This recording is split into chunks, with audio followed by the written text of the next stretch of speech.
Hey students, welcome to Sustainable Energy. I'm Rudi Schlaf, a professor in the Electrical Engineering department at USF. This is part 2 of the carbon-based energy segment.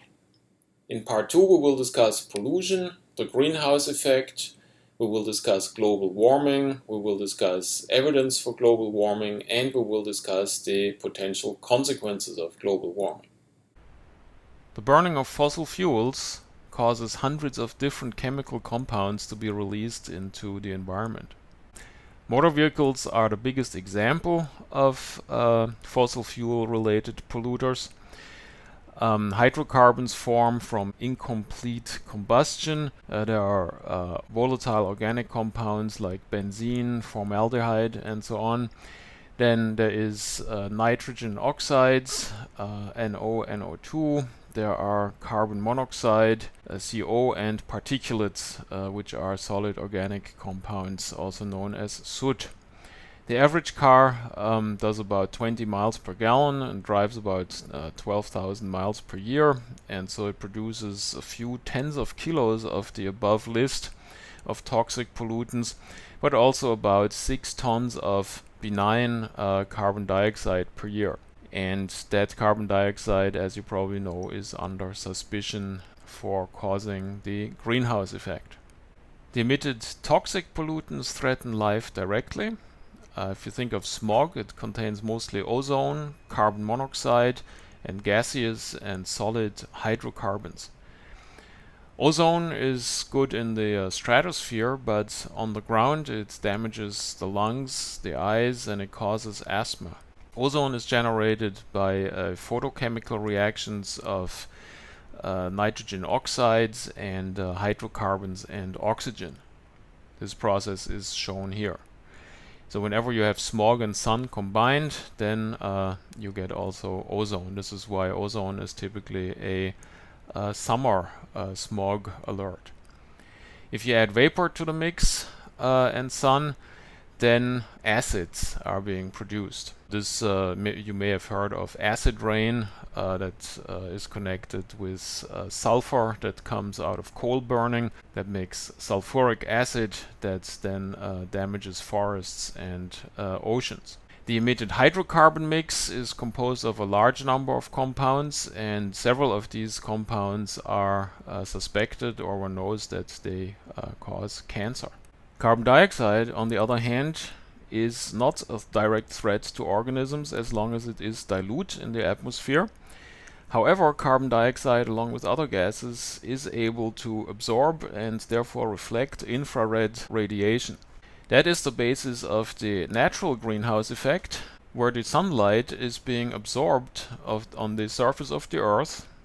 So that's a spectrum ranging from ultraviolet to infrared photons. And then on the surface, these absorbed photons, they cause a warming, and the warm surface then radiates part of this energy as infrared radiation. And this radiation is then reflected back out to space. However, part of it is being re-reflected towards the surface of the Earth by these greenhouse gases that we have in the atmosphere. And this is a desired effect because that changes the surface temperature of the Earth to a level at which water is liquid in most parts of the Earth surface, and so life is possible. Compare this with the Moon, where there is no atmosphere, but we have a similar distance to the Sun. The temperature varies between minus 157 centigrades and plus 107 centigrades between day and night. So obviously this would be detrimental to the development of life. So this is the natural greenhouse effect, and this is of course a part of this greenhouse effect that we like. Now, if we enhance the density of these greenhouse gases in the atmosphere, so if we now switch over here to the human enhanced greenhouse effect, then what happens is the radiated infrared radiation from the surface of the Earth is re-emitted back to the surface more efficiently, and so the whole atmosphere gets warmer. The bottom line is that the temperature of the Earth's surface is a result of an equilibrium between the energy that's coming in and the energy that is going back out into space. If we change the equilibrium, then the temperature of the atmosphere will change. So if we change the reflectivity for infrared, then of course the temperature will go up. If on the other hand we would do something to prevent the solar radiation from hitting the surface of the Earth in the first place, then the temperature would go down. This mechanism could be achieved by having more clouds. So some scientists actually say because of the higher heat in the atmosphere, more water is evaporating, which leads to more cloud formation, which could then actually cool down the atmosphere. So the whole thing is an equilibrium. Let's keep this in mind. So now we understand that molecules in the atmosphere contribute to the greenhouse effect, natural or man-made. And now I want to examine how carbon dioxide could participate in this process. For this we need to understand a little bit where carbon dioxide comes from, how it interacts with light, and then maybe we can come to some idea how it could contribute to the greenhouse effect. So on this slide we see where the carbon dioxide is coming from. So every time we burn a hydrocarbon-based fuel, carbon dioxide is being released because there is carbon in the fuel. You see that here on the example of methane. Methane is a carbon with 4 hydrogens. They're shown here red. And if we combust it now with oxygen molecules, O2 molecules, then we need 2 oxygen molecules to balance one of these methanes to completely combust it. So we get 1 carbon dioxide molecule and 2 water molecules. We see that here. So 1 carbon dioxide and 2 water molecules. Also some energy is being released. This here produces heat, and this is of course what we want. This is what in the end drives a car or heats the house, etc. It's interesting to note that not all carbon-based fuels are equal. The more carbon per hydrogen you have, of course, the more carbon dioxide you produce per water that is coming out of the reaction. And so if you consider that most of the energy that's coming out of this reaction comes from the reaction of hydrogen and with the oxygen, then fuels that have a high carbon content are less efficient in releasing energy per emitted carbon dioxide. You can actually look at hydrocarbon fuels as an efficient way to store hydrogen, and then hydrogen is essentially the energy source, and the penalty is that we have to deal with the carbon dioxide release. This table shows a comparison of the most popular hydrocarbon fuels in terms of carbon dioxide release. This table shows the energy content in kilojoule per gram and the amount of carbon dioxide released in moles per 1000 kilojoules, number of molecules per energy released.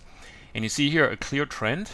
The carbon dioxide release per energy goes from methane to coal up by almost a factor 2. At the same time, the energy content per weight, kilojoule per gram, goes down by about 40%. The reason for that is, of course, that the hydrogen to carbon ratio is dropping from methane to coal. These fuels are also compared with hydrogen in this table, and hydrogen, of course, pure hydrogen has no carbon, so it's the perfect hydrocarbon fuel, if you will, unless you think about storing hydrogen, which typically is a big challenge. And as I said on the previous slide, you can actually think of these hydrocarbon fuels as a way to store hydrogen in a convenient way. Nonetheless, hydrogen, pure hydrogen, has a very high energy content per gram because the carbon is missing.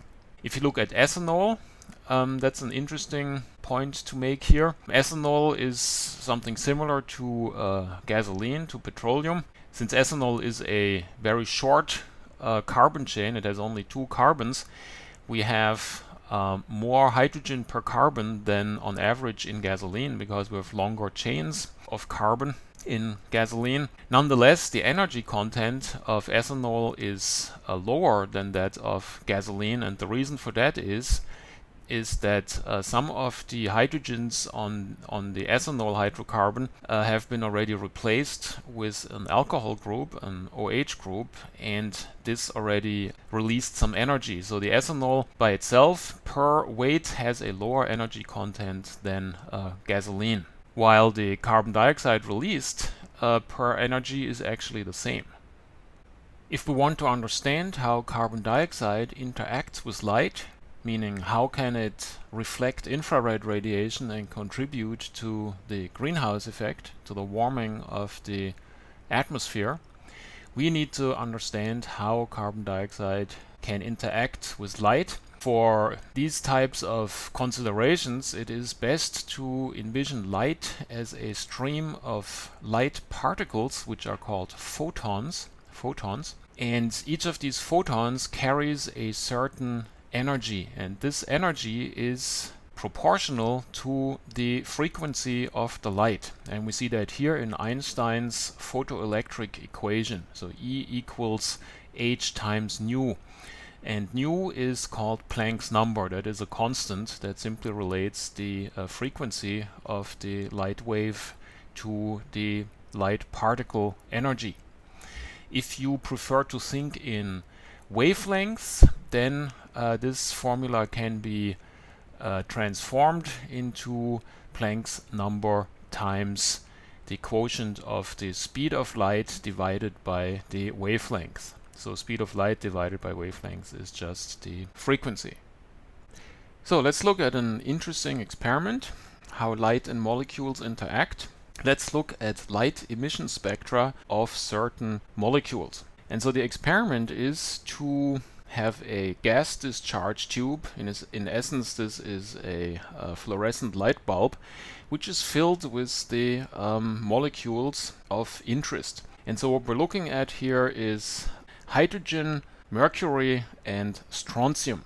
So we have these tubes filled with hydrogen vapor, with strontium vapor, or with hydrogen.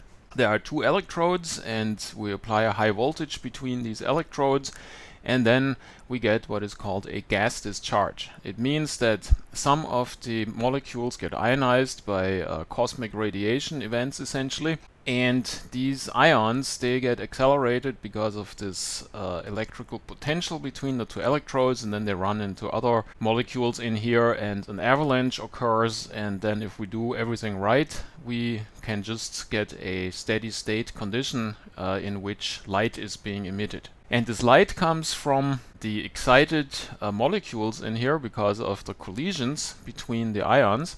These excited molecules, they have electrons that have a higher energy state, and they go back into the ground state, and the energy difference between the two states is being emitted as a photon. And so what we see here is that if we put hydrogen in there, or mercury, or strontium, we get actually different emission wavelengths, and they're very specific. So you can actually, if you measure a spectrum with a prism, basically if you put sunlight through a prism, you may remember that you get a continuous spectrum, because sunlight is coming from a hot body, and hot bodies emit a continuous spectrum of wavelengths depending on the temperature. More about that actually a few slides down the road. And so if we send this through the prism, then on a screen we can actually see the individual components of the light that is going into the prism. We see that for different molecules we get different components. And one can actually use this here as a fingerprint to identify what molecules we have in here. That's how specific these wavelengths are. So in the context of the interaction between carbon dioxide and infrared radiation, which is also just a certain wavelength of light, we need to figure out what are the wavelengths that carbon dioxide can interact with. And the wavelengths of light that can be absorbed by a molecule are very close to the wavelengths of the light that can be emitted from a molecule. So in essence, if a molecule is supposed to reflect a certain wavelength of light, it needs to be able to absorb it and then be able to re-emit it. And that's basically the process of reflection. So one more word about the wavelength relation to the photon energy. We saw on the previous slide that the relationship between wavelength and energy is inversely proportional. And so what we have here is that the shorter wavelength light, which is blue or violet and adjacent here ultraviolet, is the high photon energy light, and red and infrared, which is adjacent here on the nanometer scale, on the wavelength scale, that represents low photon energy. So if we're looking for ways to absorb infrared, then we need to look for mechanisms that allow molecules to interact with small photon energies. Let's examine now how photons or light interact with atoms or molecules. One distinguishes between three principal wavelength regions that have different ways to interact with atoms or molecules. There is the infrared range, so that is the low energy end of the spectrum, that interacts with vibrations of molecules mainly. Then we have the visible light range that interacts with the electrons that we have in the valence shells of atoms or molecules. And finally we have the ultraviolet range, which leads to ionization of atoms or molecules. So let's have a look here first at the visible light range. You can imagine an atom in a first order approximation as a nucleus that is surrounded by electrons that go on orbitals around the nucleus, and this is held together by the attraction between negative and positive charges. A little bit similar to a satellite going around the Earth. The main difference to that picture is, however, that while satellites can go on pretty much any distance from the nucleus, electrons can only go in certain specific discrete distances from the nucleus. This has to do with quantum mechanics. However, it is not necessary to really dwell on this. The only thing we need to accept here is that the energy differences between these orbitals, they are precisely defined, and they depend on the particular atom or molecule we are looking at. And so we can only absorb an incoming photon if its energy is exact the same like the energy difference between two of these orbits around the nucleus. So if an electron can go from this orbit to that, it needs a certain energy, and if the photon has by chance just perfectly this energy, then it can be absorbed and the electron goes to the outer orbital. Now, if the photon does not match one of these energy differences, then the photon actually goes straight through the atom or the molecule and it is not being absorbed. Once the energy has been absorbed and the electron is on an outer orbit in the excited state, then after a little while it can actually fall back to the lower energy level, to its ground state, and that energy can be released again as a photon. And since the energy difference here is still the same like it was when it was absorbed, this emitted photon has actually the same energy like the photon that came in. That means it has the same wavelength or the same color. So if you put absorption and emission together, you actually get reflection. Photon comes in, electron goes to outer orbit, the energy was absorbed, then after a little while the energy is being released again, and the only way it can be released here is as a photon that is being emitted.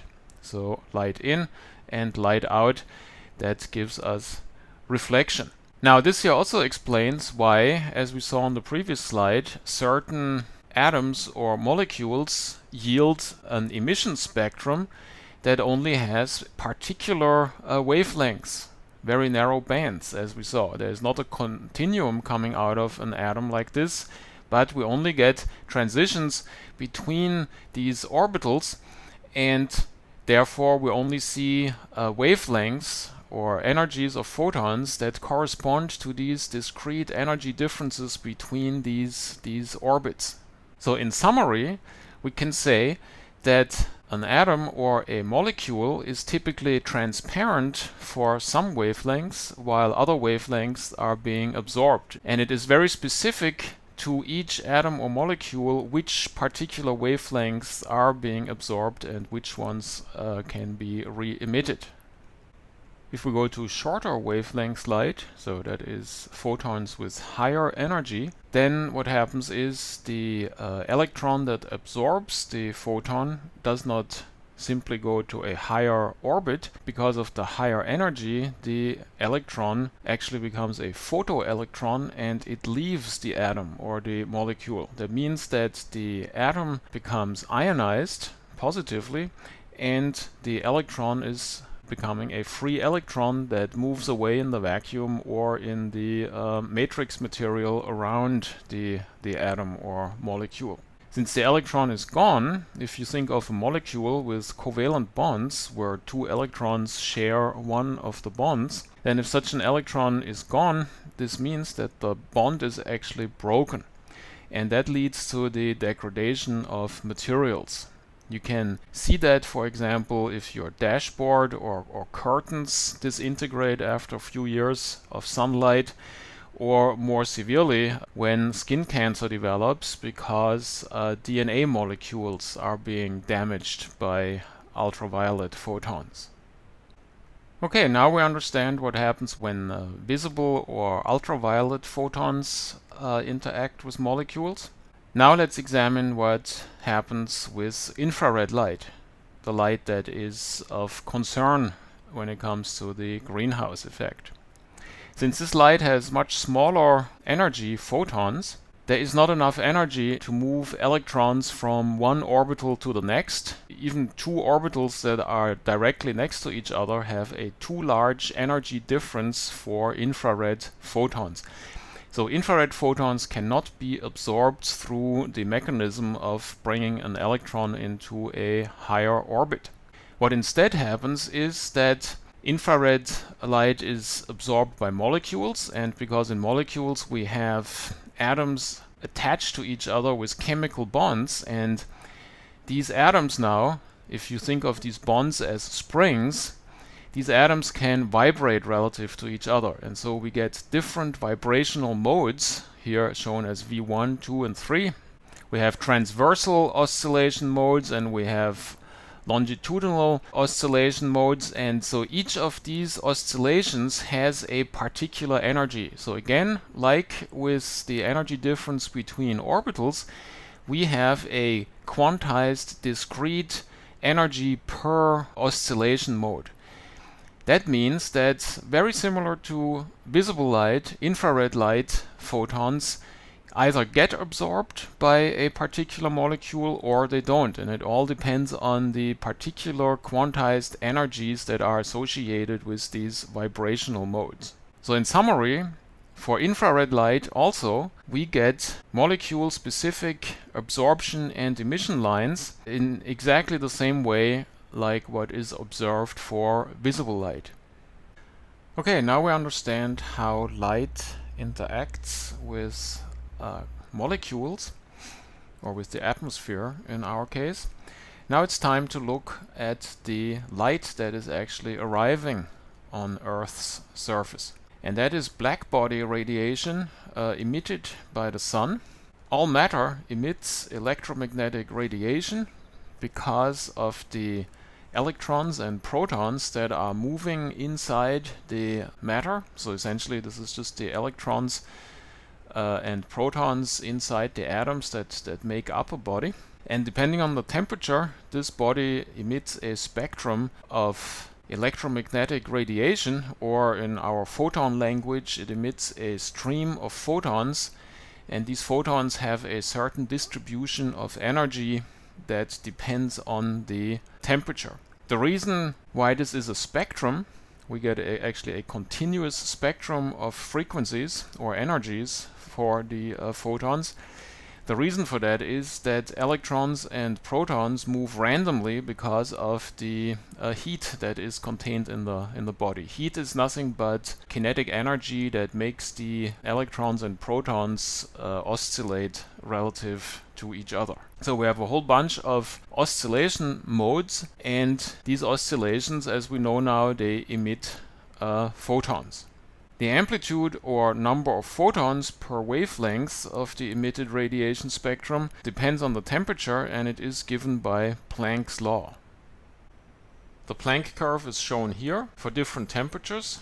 So we have the intensity versus the wavelength of the emitted photons. So this is the number of photons, and this here is the wavelength of the photons. For all practical purposes, we can view the sun as a black body radiator of about 6000 Kelvin. That has the consequence that the maximum of this curve, so the point, the wavelength at which we get the most photons, we have the highest intensity, that is just green light at 550 nanometers approximately. So this here then is the ultraviolet range, and this here is the infrared range.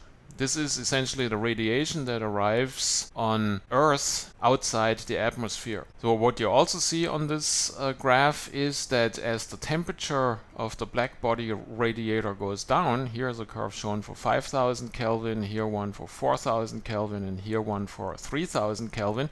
So you see that the maximum rapidly goes towards longer wavelengths, towards lower energy photons. So the Earth's surface has a temperature of about 300 Kelvin. Therefore, we have to go to a log-log plot that we can still compare the spectrum of the Sun with the spectrum of the Earth. This is the log-log plot of the previous graph. This enables us now to compare directly the incoming spectrum, which is the purple one, with the outgoing spectrum from the Earth's surface, which is approximately the red one at 300 Kelvin. So what you see is that the incoming intensity is much higher than the outgoing intensity, and that the maximum of the curve that's going out is here at about 10 microns, while the maximum of the incoming curve is in the visible range at about 550 nanometers. So in essence, what's happening here is that the short wavelength light coming from the Sun is converted by the Earth, by the black body radiator Earth, into a much longer wavelength light that is reflected back towards outer space. Okay, now it is time to put it all together. We understand now what light is coming in. We understand what light is going back out from the surface of the Earth, and we understand how light or photons interact with the molecules in the atmosphere. So in this graph, everything is being put together on the same wavelength scale.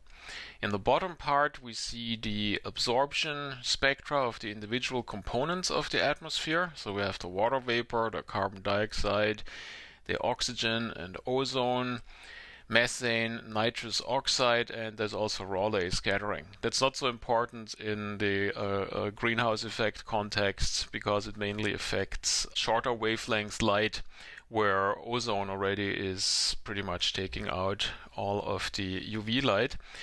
However, this is the mechanism that is responsible for the blue sky and the yellow color of the sun. There's actually a great Wikipedia entry on this, so read that if you're interested in it. But for our purposes now, let's just look at the absorption in the gases that we have in the atmosphere. These are the individual components, and here we have them all added together into a total absorption and scattering spectrum.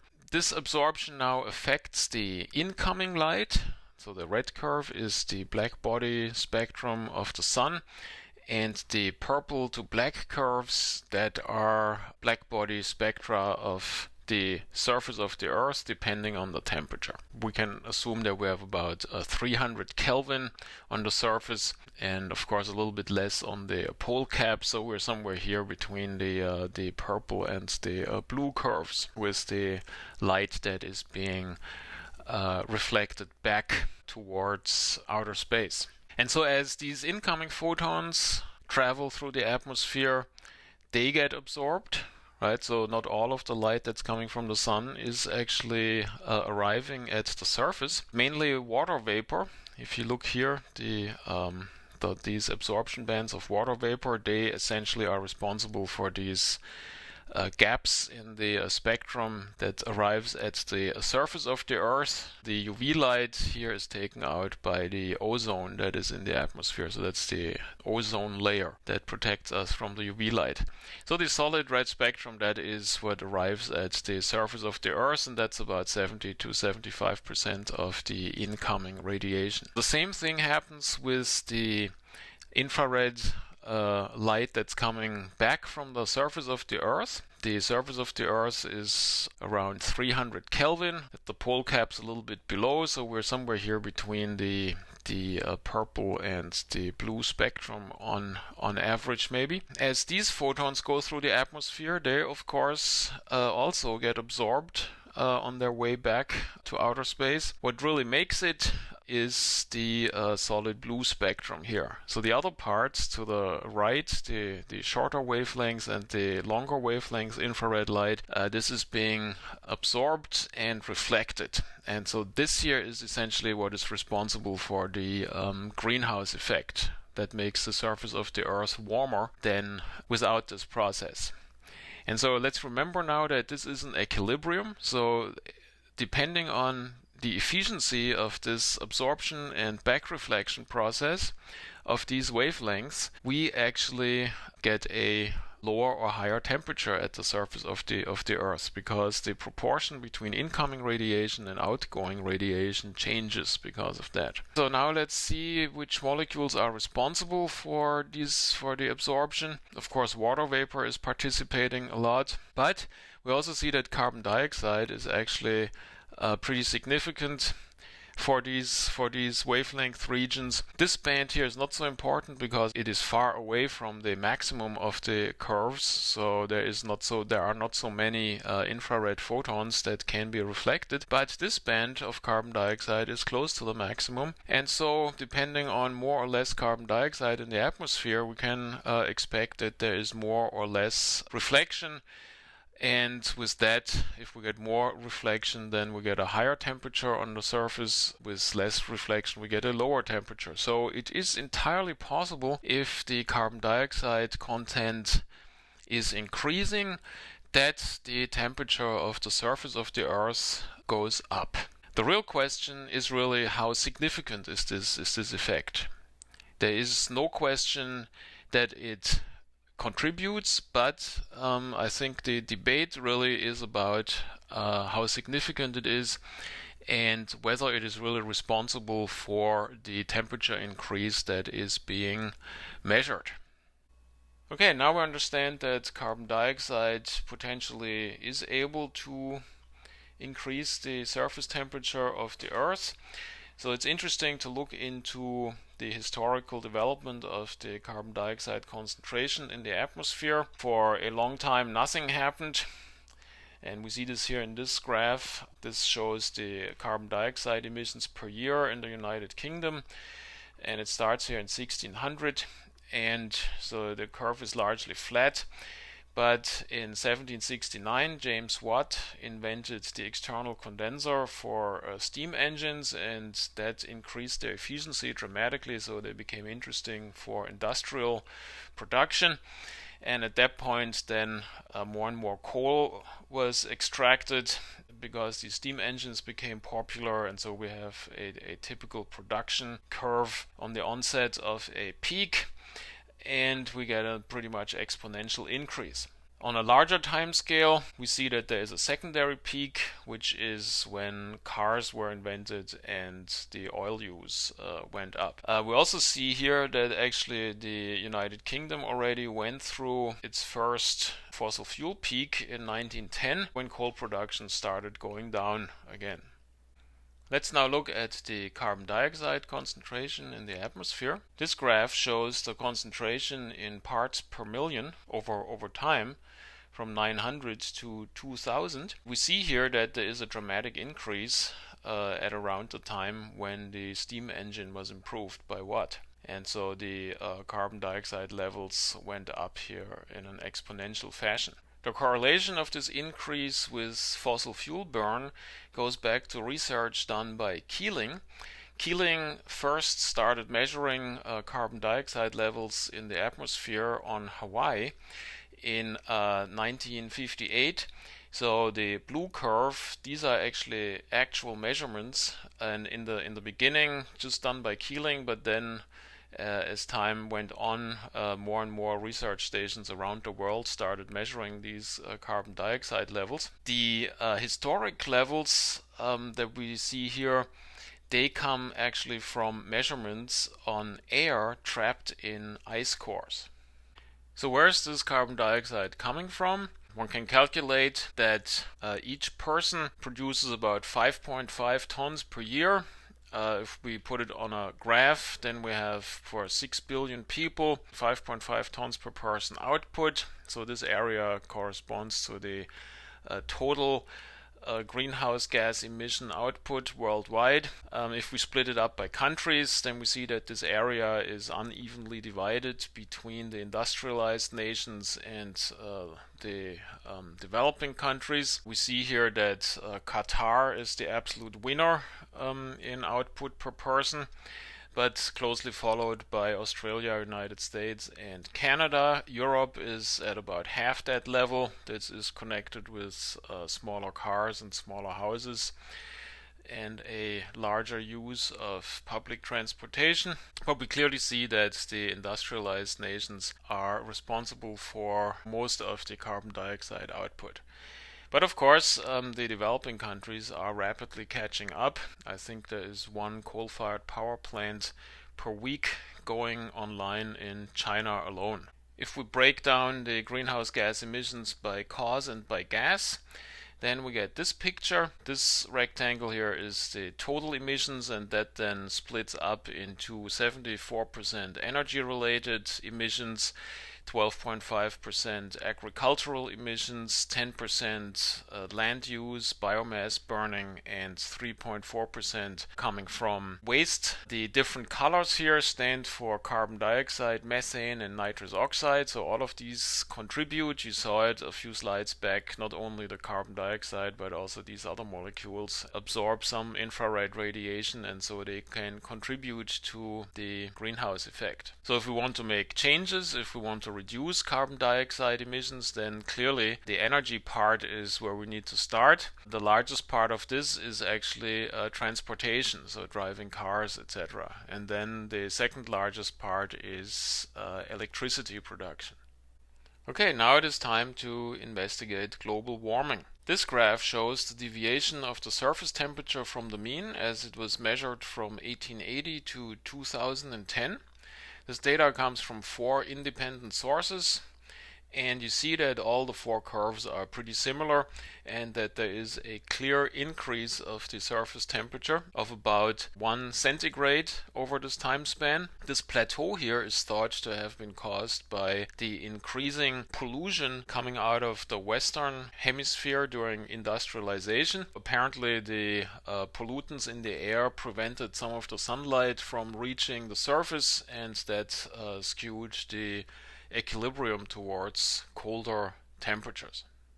Further evidence for global warming comes from size measurements of glaciers. There is data available from 1700 to 2010, and this chart shows the size of glaciers in various regions on the world. Alaska, Canada, European Alps, Russia, Tibet, etc. And so you see that there is a global trend towards smaller glaciers, right? Blue is the largest size of a glacier and red is the smallest size or smaller size.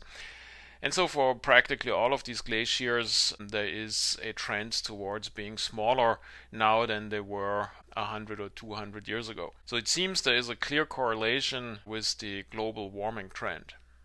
Here we see one of the more extreme examples of shrinking glaciers. These photos were taken from 1940 to 2005 of the Chacaltaya Glacier above La Paz in Bolivia. And it's clear that this glacier has essentially vanished over the last 60 years. An interesting twist of this particular glacier is that it is also the water supply for El Alto, which is a 1 million people town located above La Paz. There is an interesting New York Times article. If you're interested, you can download it from this link down here. Another piece of evidence for the temperature increase comes from the shrinking of the polar ice caps. This here is a snapshot of September 2007, and so you see that the ice cap is considerably smaller than the historic median. This is from a animated data set from the National Snow and Ice Data Center, and we will see this now between 1980 and 2013, how the size of the ice cap in summer is developing. And here's the animation from the National Snow and Ice Data Center. We started it in 79 and now it's running up to 2013, and you clearly see that the ice is shrinking, and now back to 79. So it's pretty obvious that over the last 30 years the ice cap has shrunk. Now we know that there is some pretty hard evidence that the surface temperature of the Earth is rising. The question that remains is whether this is man-made or whether this has its origin in natural effects. Everybody knows that there are periodically ice ages on Earth, and these ice ages, they are caused by the Milankovich cycles. The trajectory of the Earth around the Sun is an ellipse, and the eccentricity of this ellipse changes depending on the gravitational pull of the other planets. There are in fact three main oscillations of this eccentricity that take 95,000 years, 125,000 years, and about 400,000 years. So this changes the distance between the Earth and the Sun periodically. In addition to that, we also have changes of the rotational axis of the Earth. So there are two effects. One is the precession. Precession means that the axis actually rotates relative to the orbital plane in which the Earth travels around the Sun. And this precession, that takes about 19 to 24,000 years. The third effect is the change of the tilt. The tilt changes between 21.5 and 24.5 degrees every 41,000 years, forth and back. And that of course changes the angle at which the sunlight hits the surface of the Earth, and with that the amount of energy that is being transferred changes. This graph shows the changes of the solar forcing due to the Milankovitch cycles. The top four curves are calculated, and they show here the individual influence of the precession, the tilt, and the eccentricity. The yellow curve is these three curves multiplied into one. And so we see that there is over 1 million years, that's the time scale of this graph, that over 1 million years we see quite some fluctuation. These calculated solar forcing changes are fairly well confirmed by ice core derived surface temperature measurements. This is shown down here. So this is hot and this is cold.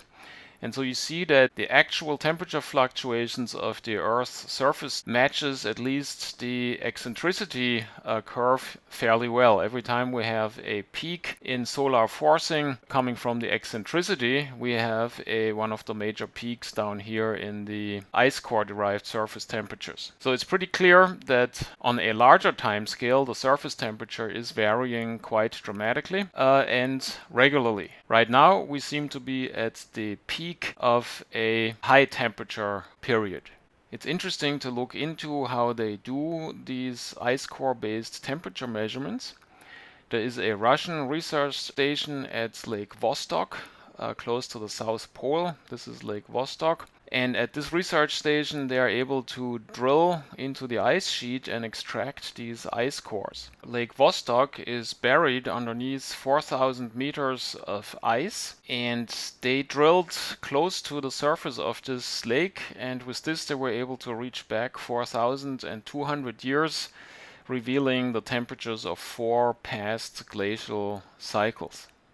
Here you see a segment of the ice core. Drilling is performed with a hollow drill, and so you get out this cylinder in 4 to 6 meter segments at a time. These stripes that you see here in the ice core, these are ice layers built up year by year over time, so it's a little bit similar to tree rings. There are gas bubbles enclosed in each of these layers that are representative of the atmosphere that was present at that moment when that particular layer was formed. So by analyzing the gas in these bubbles, we can get the CO2 level, and we can also determine the temperatures from the ratio between the isotopes of oxygen O16 and O18. Since water containing O18 is a little bit heavier than water that contains O16, it evaporates more slowly, and so depending on the temperature, we have a varying ratio between 18 and 16. And so with this one can estimate the temperature that was present in that particular year.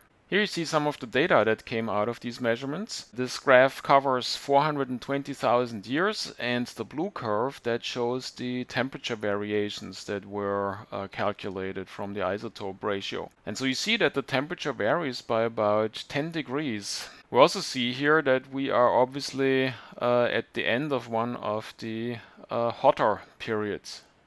Even though we may be at the end of a hot period, there is of course a lot of fine structure in these temperature variations. And since the peaks are almost 10 degrees changes, the small increase that we're seeing in recent decades of a few tenths of degrees, that could of course be still natural. And so here on this graph we see the more recent development of the temperature. There was actually a medieval warming period. This graph here reaches back to 900. So we had a medieval warming period, and then we had a little ice age between 1500 and 1900, and then we have that most recent temperature increase. So on this type of scale, it is still conceivable that this here might be just a natural change of the temperature. The various curves that we have here that sort of show the same trends, they come from different measurements. For example, they use tree rings. There are some pretty old trees around. Glacier lengths, borehole temperature, and then of course more recently we have instrumental records. Okay, let's assume it's really getting warmer and carbon dioxide is the culprit. What could happen? So let's try to find out. The biggest challenge is probably to find a reliable set of data. In my opinion, the best information that is out there comes from the Intergovernmental Panel on Climate Change. This is a body that was established by the United Nations Environment Program.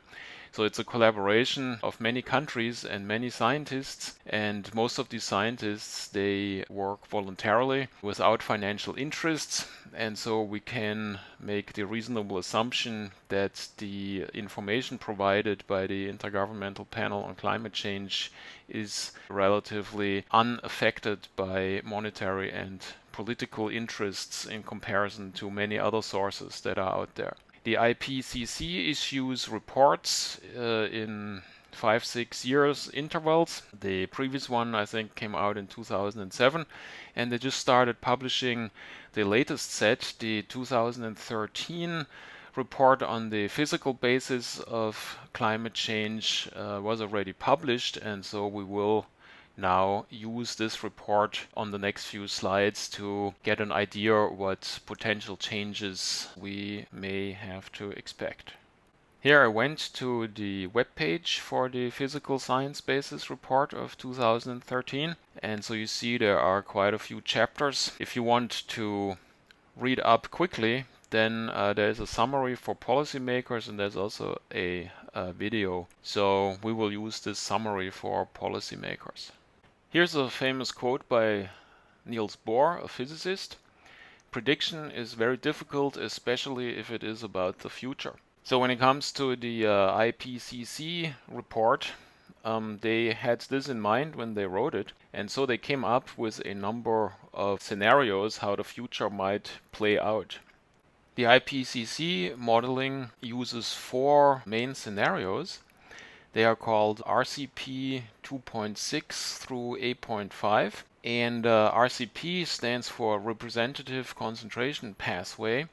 So they make different assumptions about primary energy use. This year is in 2000, the energy mix. So we have a certain amount of coal and oil and natural gas and bioenergy that we're using. They make certain assumptions how this mix would change until 2100. So based on this energy mix, we get different emissions and different consumption patterns. The numbers behind the RCP, they indicate the level of radiative forcing that is caused by each of these scenarios. So 2.6 is the smallest amount of energy that the surface of the Earth is exposed to, and 8.5 is the largest amount of energy. And so we get these different curves. So the most pessimistic one, the blue one, RCP 8.5, assumes that energy use is going up rampantly and only levels off very late. As a consequence of that, the carbon dioxide levels are also going up very strongly.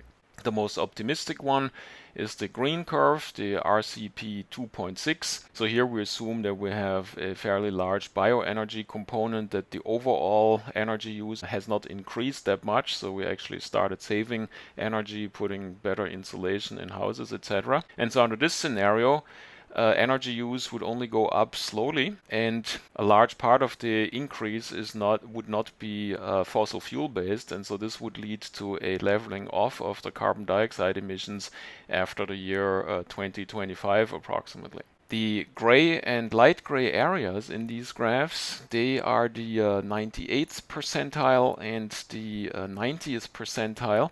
And so what that means is when they calculate statistical outcomes, the outcomes are essentially distributed over a Gaussian curve, and the gray area would indicate carbon dioxide curves that were calculated that would constitute 90% of all outcomes of these simulations. In contrast, the light gray area contains 98% of all outcomes. So it essentially covers the entire range of outcomes.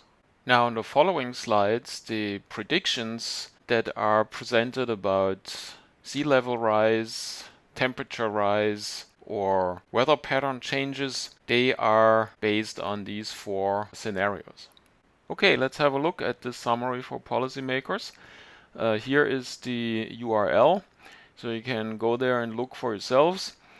If we scroll down to page 19, for example, that will give us a prediction of the to be expected range of surface temperatures. So global average surface temperature change.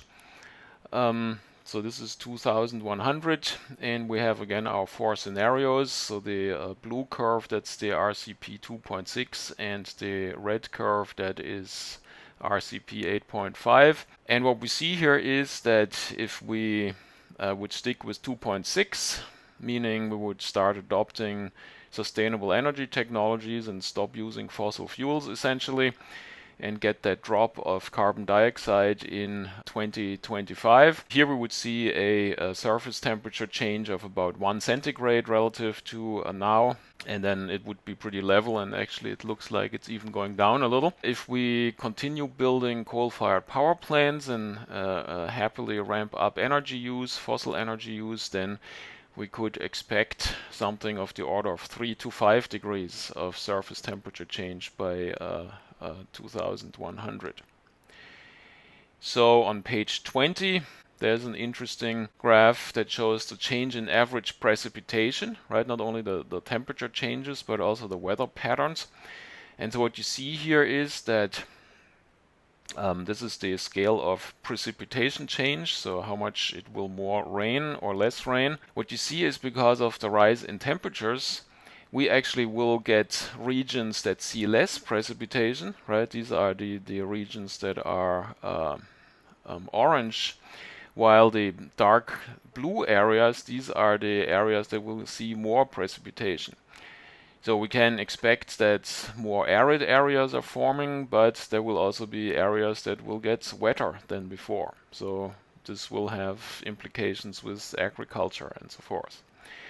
Here, this here shows how the ice cap on the North Pole is changing depending on the two scenarios. Right, this here is 2.6, this here is 8.5. This is September sea ice extent.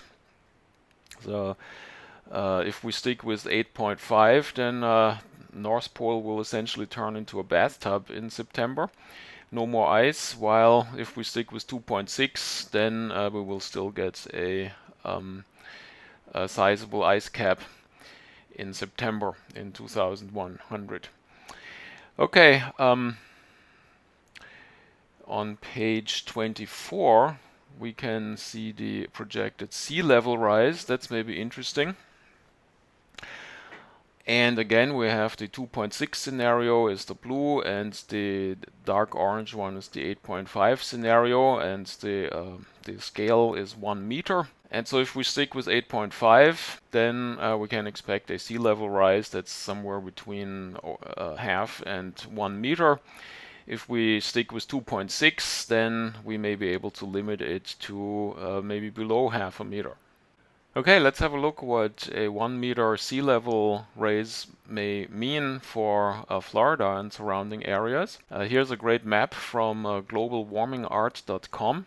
And there they calculated essentially how the landmass would shrink under certain sea level rise scenarios. So this here is a scale that goes up to 80 meters. If we assume that at some point all the ice is melted at the pole caps, we could well be here somewhere in the 20 meter range or so. So that would mean that large parts of the United States coastal areas would be gone. But if we just look here what would happen in this 1 meter scenario in the next 80 years, you see that when we zoom in, here you see that most of the Keys, for example, would be gone. A large part of the Everglades would be underwater. Certainly all the densely populated coastal areas would be impacted around Miami and Fort Lauderdale, or also here on the west coast. Tampa Bay certainly would be hit around the bay. So that would have pretty large economic impact. If you look around New Orleans, of course, lots of land would be lost at the 1 meter range. If you look at the Bahamas, a large part of them would be underwater, or it wouldn't be feasible anymore to have any houses or business operations. If you look at Cuba, large areas around Cuba would be impacted. And so it's pretty clear that a 1 meter change of the sea level would have already fairly dramatic economic impact. Okay, this brings us to the end of this segment about carbon-based energy. Let me summarize. I think it is clear that fossil fuels are a finite resource. We will run out at some point, even if we continue to find some more fuel in the near future. Any resource will peak and will be depleted at some point. There's no question that we or the next generation will be affected, if only by high energy prices, but it is already clear that we are running out of the low-hanging fruit of fossil fuels and that we have to go to more complicated ways to find them. Think of fracking and tar sands and so forth. The energy return on investment is going down rapidly. So all this suggests that we should consider going away from fossil fuel use. It's also clear that fossil fuels represent an unstable energy source. More and more fossil fuels come from areas on the planet where it is difficult to get to them. Think of deep sea drilling and technologies like that. Also, many fossil fuels come from countries that are politically unstable. All this makes fossil fuels an unstable energy source. With that come economic disruptions. That also suggests that it might be better to have renewable energy sources that one can control. There's no question that fossil fuel burn causes massive amounts of pollutions. Even if we don't believe that carbon dioxide is an issue, the direct toxic pollutants like particulates and aromatic hydrocarbons, for example, They cause respiratory illnesses, lung cancer. Then there's the issue of sulfur oxide, which causes acid rain. So all these are serious issues, and fossil fuel burn causes them right now. The rising carbon dioxide levels that go along with the fossil fuel burn, there's a high likelihood that they contribute to global warming, and there are potentially severe effects. We discussed rising sea levels, climate change, temperature increase, changes in precipitation.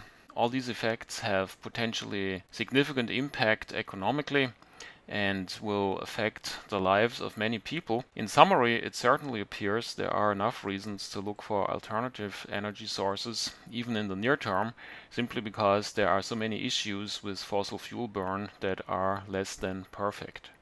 This concludes the second part of the carbon-based energy segment of sustainable energy. Thanks for watching.